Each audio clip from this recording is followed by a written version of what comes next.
Hello and welcome to another Let's Play. Me, GamerWolfSix of Echo. Before we start, if you're interested in playing this game, you can get it for free on itch.io, but if you want to support the people that made this game and are making others, you can go through Patreon. So, on the last Let's Play, we talked with Duke about what's going on. Or he talked mostly with us and interrogated us, saying that, strange thing happened to his grandpappy and his pappy, and then him, and saying that we were around town a week before we arrived. Basically, trying to figure out what's going on, but also kind of accusing us of doing something. And at least Leo's alive, as far as we know. And also Brian punched us in the gut, and we vomited, and it wasn't a good time. We're all having bad times here. So yeah, let's reset my face and continue these bad times.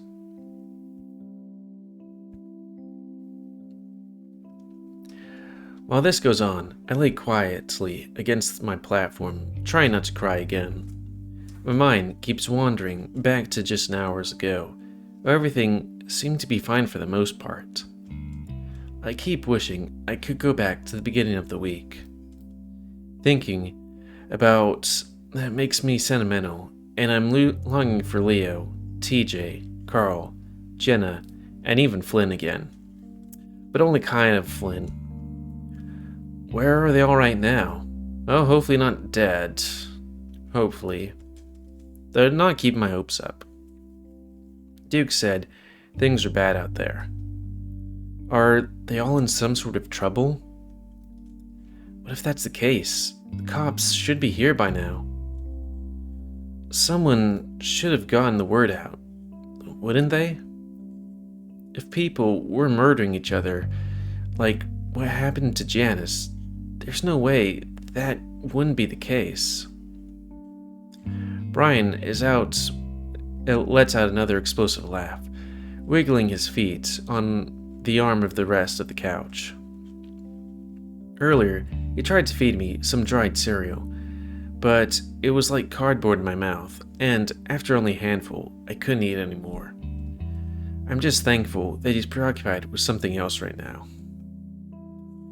There's a soft knock at the door, and Brian jumps, quickly changing the channel to golf before he gets up and lumbers over the door. He pauses, then rifles through some magazines on a small table next to the couch. He pulls out a handgun that looks cartoonishly small in his hands before making his way to the door. I weakly turn my head in the direction and watch Brian open the door creak. He chuckles. Word's going to shit, and you're still coming here for more, eh? Brian pushes the door open a bit more, and I catch sight of a skinny, malnourished polecat. Clint is looking up at Brian, appearing even more disheveled than usual. So, are we doing? Clint had stepped up to the first step and looked into the trailer, immediately spotting me. He stares, the shock in his face almost comical. Brian turns to see what he's looking at, as if he'd forgotten I was even there. He gives us a start before shoving Clint back out the door. I'm full today. Already got someone taking your spot. Heh.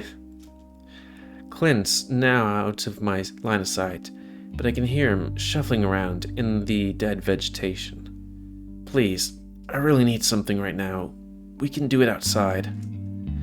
There's a moment of silence as Brian seems to contemplate that. No, I got business to take care of. Tomorrow, maybe. Clint starts to whine again, but Brian swings the door shut with a bang. Tch, fucking dopehead. Brian walks back to the room, looking down at me, then back at the TV. Probably should have let him see, though. Shouldn't have. He mumbles before sitting back down and switching the channel back to the cartoon. I stare up at my reflection. Even from here, I can see that my eyes are bloodshot, and the front of my face matted. There are dark spots on my shirt, too, and distantly, I wonder if Brian had broken ribs when he punched me. Then I remember that his hand had been bleeding when he did that. I feel strange right now, numb. It kind of feels good after the whirlwind of emotions I had earlier. I still haven't caught up to everything that's happened since I was in that diner. Would I ever be able to? Would I have time if Brian planned to? A tinge of panic pierces through the fog of disassociation, and I clench my eyes shut, screwing up my face as I try not to start crying again. Brian snorts again at something on the TV. I open my eyes to the distraught otter laying on the wooden tortured contraption. Why is there a mirror on your ceiling? You shouldn't ask him. Just let him burn time somewhere else. You could hamper a guess. I surprised myself a little by asking the question. Apparently, I really don't give a fuck at this point. I see Brian look over at me from my peripheral vision. Tch, you really want to know? I shrug as best I can, continuing to stare passively up at the ceiling.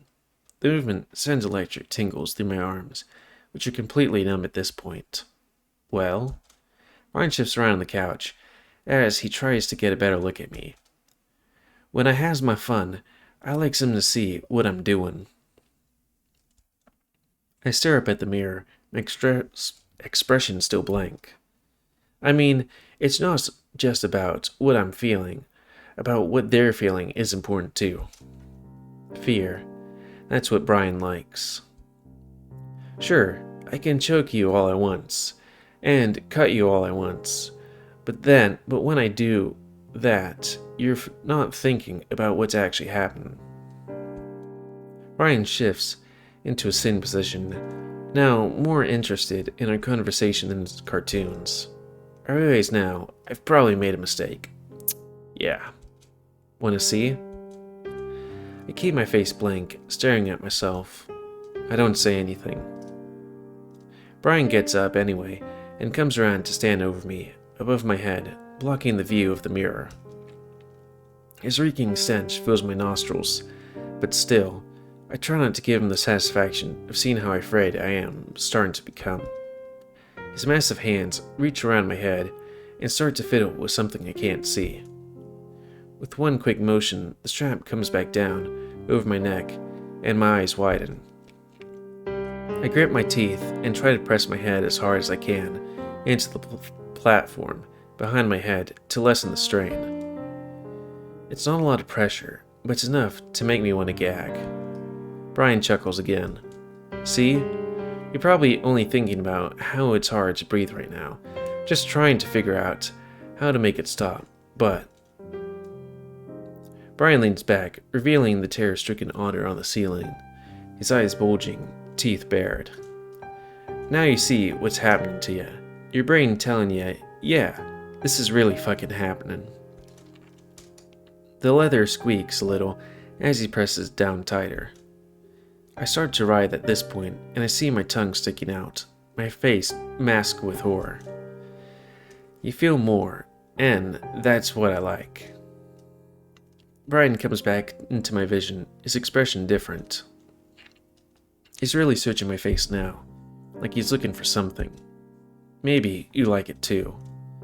Finally, with a little squeak of leather, Brian lets go, and I gasp hungrily for air.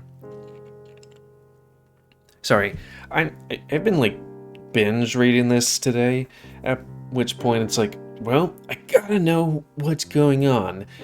But as I do it, my mental and physical ability to read kind of tanks. Like the first one I did today was playing soccer with Clint. No, wait. No, playing soccer and then Clint being high with a gun. And then now we're here. What's happened? Brian pets my head while I cough, inhaling shakily. Heh, don't exaggerate. That wasn't none. He moves away again and slips back on the couch, pulling at his crotch. Your buddy Clint gets it way worse. I choose not to stare at the choking otter on the ceiling, but instead look at the window, feeling fresh tears roll down my face.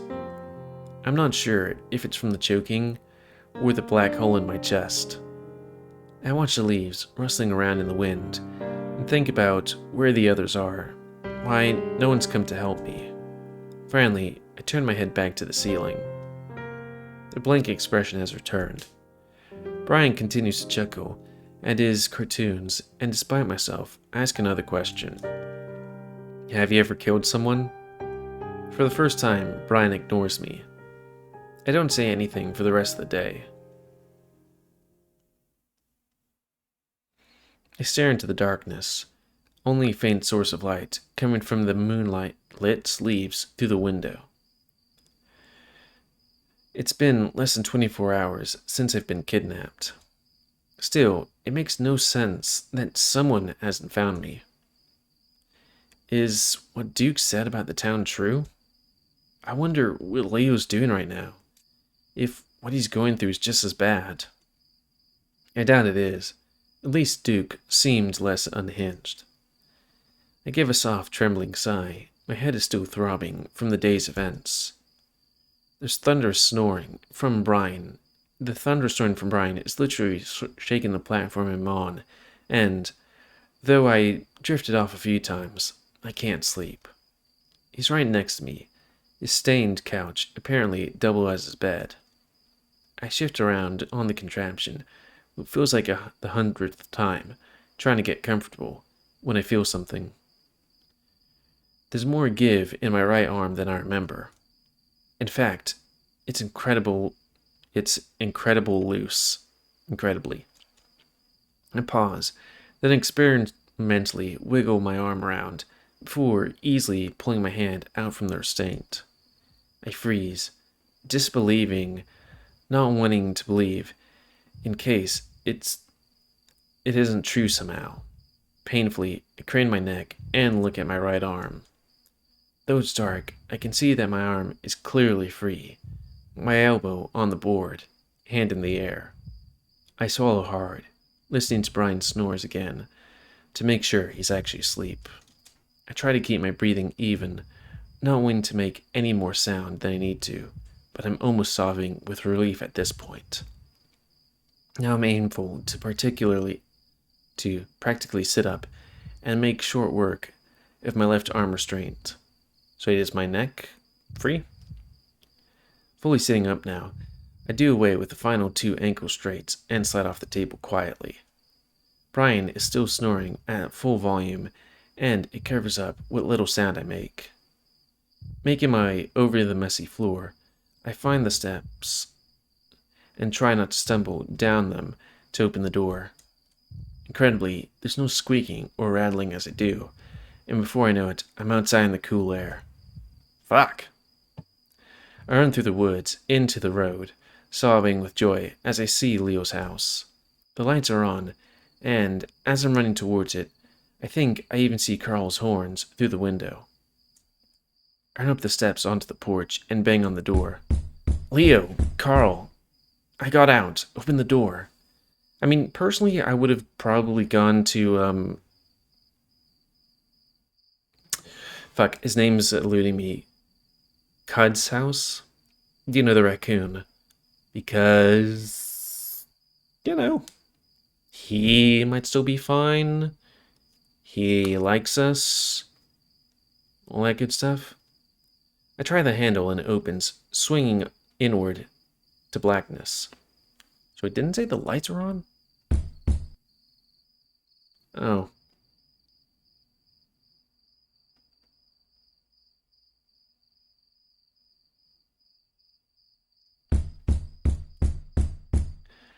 I stare, trying to comprehend. You really fell for that? I hear my own voice, but it isn't me that said it. Instead, it's higher pitched, like I'm hearing it from a video recording, rather than my own throat. Then, I'm sucked into blackness and slammed hard back down the wooden platform. Motherfucker!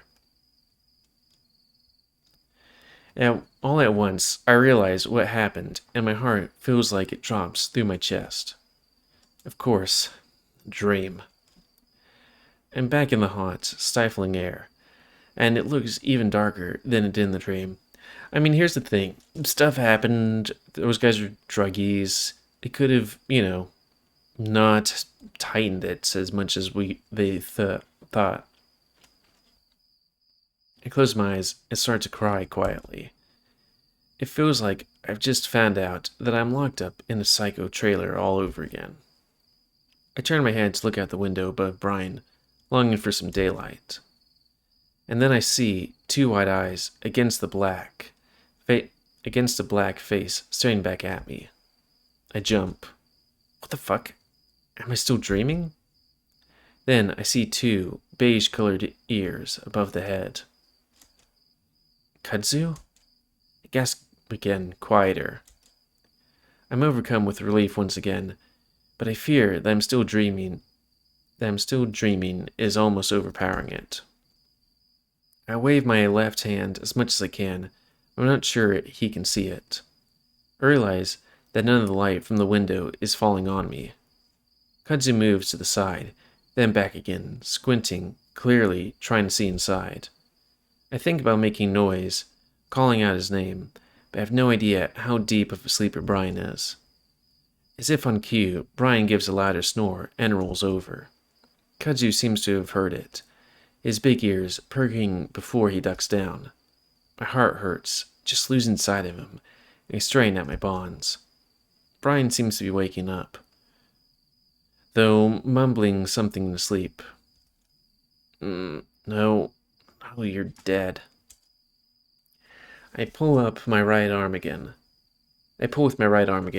in case my dream had to be onto something.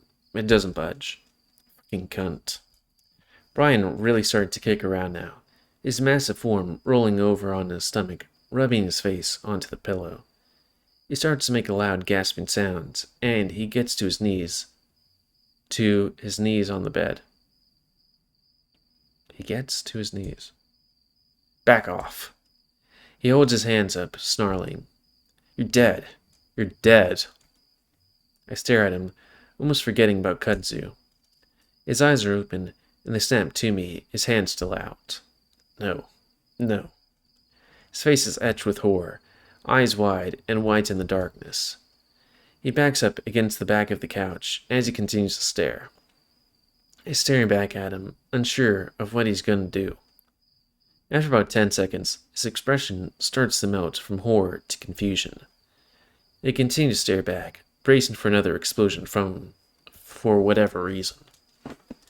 His shoulders droop again, and he frowns at me. Did you see her? My mouth is dry, so I have to swallow a few times before I can answer. Who? Brian doesn't respond, and starts to look around the trailer. I see Kudzu starting to poke his head up again. At this point, I've made up my mind that I want to escape tonight. I'm not going to spend another minute with this maniac. Making a decision that could mean life or death so suddenly is terrifying and exhilarating. I don't give myself time to think about it. Brian. He doesn't answer, starting to get up and look around. Brian, I have to go to the bathroom. Brian sighs as he flips on the light. Kudzu drops out of view again. Brian heaves a huge sigh before turning the counter. He reaches for a pan and dumps out some murky water into the sink. I wrinkle my nose. He shrugs at me. What? This'll do. No. I have to use your toilet. My stomach is feeling really bad right now. Brian turns and really looks at me. Like what? You gonna puke? I shift on the platform. No. I think I have diarrhea. Brian pulls a look of extreme disgust, which is kind of funny for someone who apparently never showers. Oh, come on. He glares at me like it's my fault I might be sick. He looks around a while, then back down at the pan. The bear seems to quickly disregard the idea and sets it back down on the counter. He comes over next to me and starts to undo the restraints. If you try anything. No, I promise. I just really need to go. Brian grumbles as he starts to roughly undo the restraints. I wonder how bad his toilet would look. I take care not to look at his crotch as it's pressed uncomfortably close to my face. As he pulls my right arm out, I gasp in shock and pain. It feels like a million needles are poking through it as he pushes my arm down next to my body. Wait, fuck.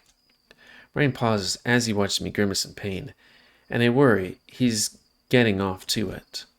At that moment, though, there's rustling next to the window, and I try to groan over it. Oh, fuck. The bear looks at me, bewildered and annoyed. What? Now my dream seems even more ridiculous that I'd so easily been able to run off. Everything's fallen asleep. And just take it slower. Brian sighs even louder and gets to work on my left arm anyway. This time, he doesn't yank my arm out though, and he lets me slowly move it on my own. It's not really as bad as my right arm, but still violently tingling, but I have to grit my teeth as I move it to rest on my chest. Luckily, my legs are fine, and I'm able to move them easily. Sorry, lots of reading. Surprised I haven't yawned as much this time. After Brian takes him out, or this day, it makes me worry about what I'm going to try since I'm not nearly as strong as I should be. Brian is clearly on guard as he helps me sit up from the contraption, keeping his distance as he holds onto my arm. I sit there for a moment, letting the circulation return back to my limbs, as I try not to fall over from the dizziness. Brian finally gives a growl of annoyance as he pulls me off the wooden platform. I realize that's the moment I have to make my move. There's nothing nearby for me to grab, so instead I swing with everything I have to smash my fist up against the side of Brian's face. You do remember not too long ago that he repeatedly punched himself in the face and was pretty much fine? Just saying. Something cracks in my hand and pain runs up my arm. I gasp and cringe as Brian grunts. Brian pauses and slowly brings his hand up to feel the side of his face. I guess I'd hoped I would be able to knock him out with one punch. He is a bear though, and big. But doing that as an otter to a bear, especially a bear like Brian, would have been quite a feat. Brian does seem stunned though, and that's all I need to take in a huge breath and scream as loud as I can. Kudzu! You would have thought he would have, heard us talk. This is a trailer, Brian whirls on me, swinging his fist along with him. I duck immediately, covering my head with one arm, the other still locked in Brian's grasp. He only partially misses, his fist catching the top of my head and my arm. It knocks me onto the ground, and I sit there in a daze. I don't have long to collect myself, because Brian is pulling a foot back to kick me. Shut up. I roll to the side and start trying to back away while I'm crouched, but Brian yanks me up by my arm, my head jerking back with force. Now, I'm starting to wonder if Kudzu ended up leaving. If that is the case, then I'm definitely dead, because there's no way I'm gonna break his grasp. As I'm thinking this, the door bangs open. Brian is in the middle of drawing his fist back when it happens, and he freezes, looking over at the door. Kudzu's standing there, his eyes wide, behind his black mask, chest heaving. He's scared, I can tell, but Brian's shock gives me the opening I was looking for. I reach between his legs and grab his balls. Weirdly enough, the first thought I have is about how fucking big it is. I take both my hands and wrap around it fully, and when I do, I twist and yank down as hard as I can. I pour all of my fear and anger into the attack, snarling as I do. I scream that Brian lets out is so high-pitched, I feel like every glass in the trailer is gonna explode. This attack is all I have left, so when his realization comes, I don't have anything to defend myself. So when his retaliation comes. Luckily, it's not a punch or a kick, but rather, he grabs the fur on the back of my head, along with my shirt, and tries to pull me back. My face stretches back as I stubbornly hold on and just yank down even harder. His sack is stretched and distorted so badly, it's barely even recognizable as balls. His screaming suddenly cuts off from the sound of a deep, sickening smack. Immediately, Brian's body crumples onto me as he falls to his hands and knees. It happens in a way that he splayed over me, his face inches from mine. I have time to smell his gag-inducing breath before the sound happens again. This time, I see Kudzu swinging something down hard from overhead, and Brian's head jolts. I watch as his eyes lose their focus on me, and he slumps down. I turn my head sideways as he comes to rest on my body, crushing the air from my lungs. Kudzu is there immediately, and pushing Brian's body aside to the point of being able to pull me out. He pulls me onto the sitting position next to him. "Are you okay?" He's shaking, and I can hear his ragged breath in my ear. In contrast between being engulfed in Brian's stench and smelling Kudzu's shampooed fur and peppermint breath is striking. I can't speak, instead lean against Kudzu and wrap my arms around him as I sob. Kudzu holds me as he looks me over. "Can you walk?" I nod silently and press my face into the fur on his shoulder. "Alright, come on. We can't stay here." He stands slowly, keeping me in the embrace as he guides me towards the door.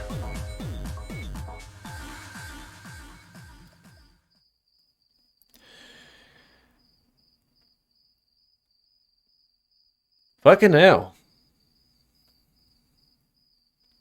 Fucking. Yeah, I feel like this... Like, I'm not sure how long we've got until the end of the game. I kind of always want to do the thing. It's like when you begin a game, you do an hour-long thing, and when you finish it, you keep it, extended. But it's like, how much we got?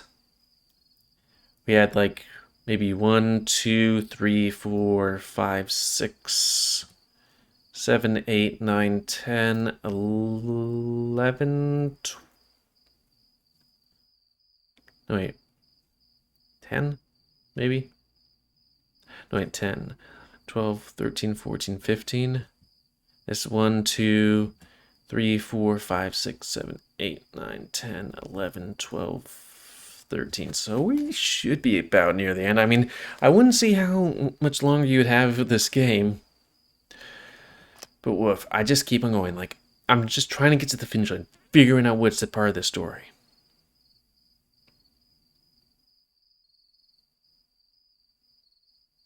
Has there always been that dark thing down there?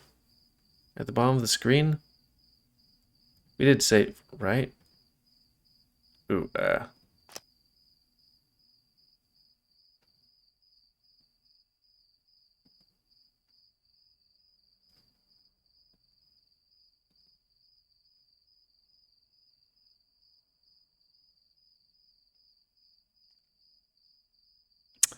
bugger. Sometimes when I try to click on a video, it doesn't load all the things, but I don't remember there being that bar just down there. Huh. That's weird. Well, end of this Let's Play. So comment, cause I like comments, don't you like dislike, tips, tricks, otherwise if you like me. This is, yeah. This isn't this game, this is some other game. Buddy. Oh well. It isn't too much. Which one is it? Oh, probably Don't Starve? Nope, not Don't Starve. That's why I shouldn't have all these things open. Need to clean this up a bit. I should have seen that. I didn't. It was Noida. This is the one you should have been seeing. Well, fuck me. That's okay.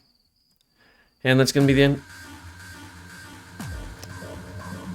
that's the end of this Let's Play. So comment, guys, like, comment, say what you like, dislike, tips, or otherwise. If you like my YouTube and like see it grow, then please like, subscribe, and check out the videos to help grow. And please remember to spend your ammos to help control the pet population.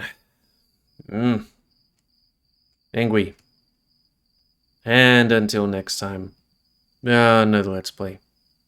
Me. GamerWolfSix. Actually, I'm sure you had both Noid in that. Okay, it would be doubled. Of Echo, a game where I completely do a whole bunch of Let's Plays without seeing that there's a big bottom bar right here. It's like, how did you not see that? If you want to play this game, free on itch.io. Support these people, Patreon. Anyways, thanks and see ya.